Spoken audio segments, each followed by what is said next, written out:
Bienvenue dans le parcours audio de la pensée du jour du Top Chrétien.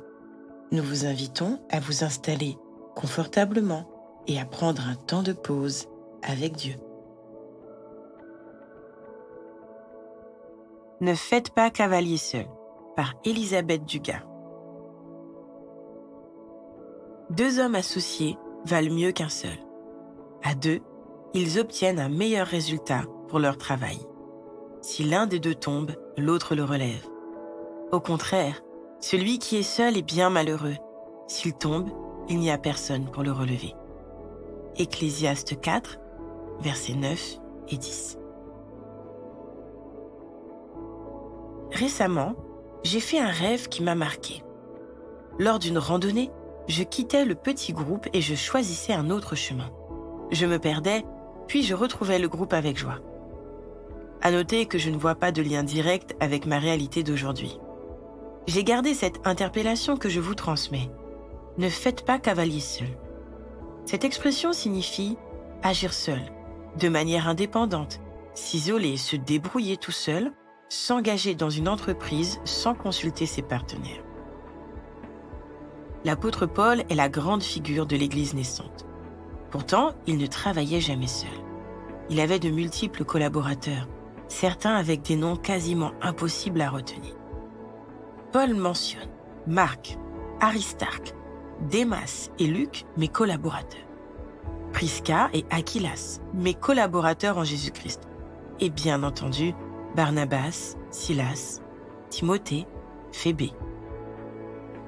Le passage biblique du début nous encourage à travailler en équipe pour avoir de meilleurs résultats et pour être soutenus dans les difficultés. Un proverbe africain confirme « Tout seul, on va plus vite. Ensemble, on va plus loin. » Comme Paul lui-même s'est entouré de collaborateurs. Apprenons et veillons, nous aussi, à servir Dieu en équipe. L'Église n'est-elle pas le corps du Christ ?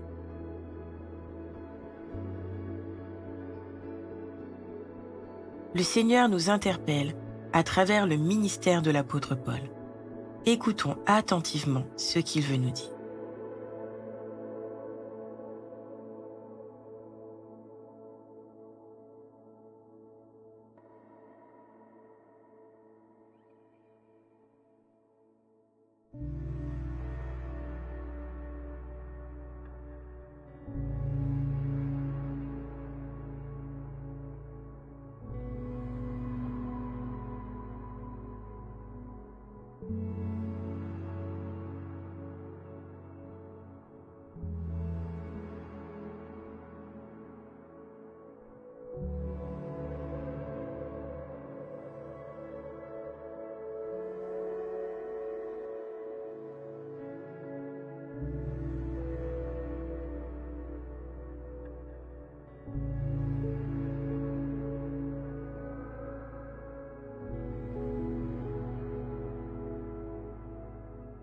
Prier, c'est comme parler à un ami en toute confiance.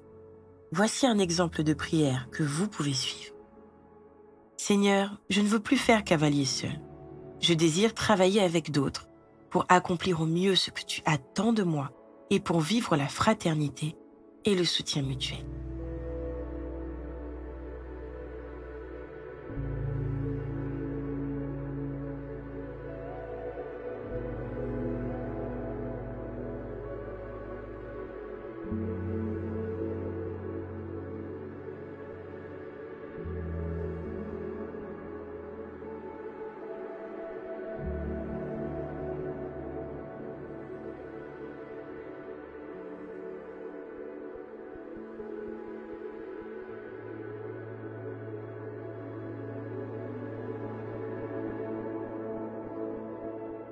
Ce message a pu vous rappeler des situations que vous avez déjà vécues.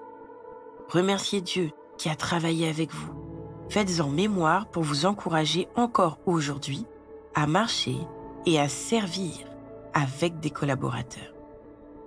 Louez le Seigneur pour les nouvelles opportunités qu'il mettra sur votre route.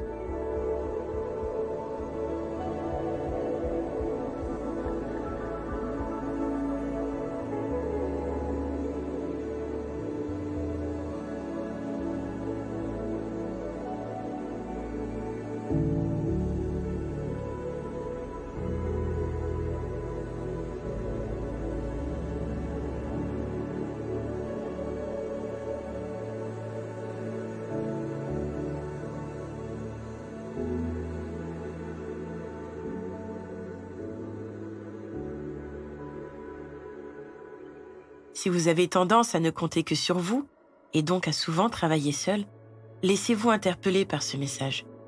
Demandez au Seigneur de vous préciser clairement avec qui travailler et engagez des échanges avec les personnes ou les organismes qu'il vous aura montrés.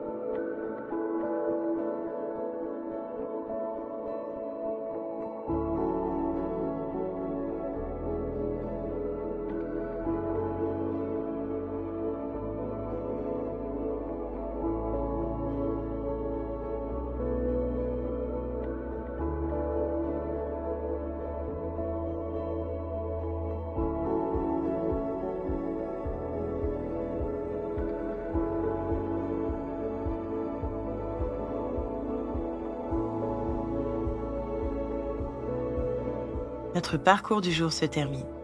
Prions ensemble afin d'honorer notre Dieu. Merci Seigneur de renouveler ma vision du travail efficace, qu'il soit séculier ou ecclésial. À toi soit le règne, la puissance et la gloire. Amen. Nous espérons que ce temps de pause avec Dieu vous a ressourci. Rendez-vous demain pour un temps de Séla avec la pensée du jour.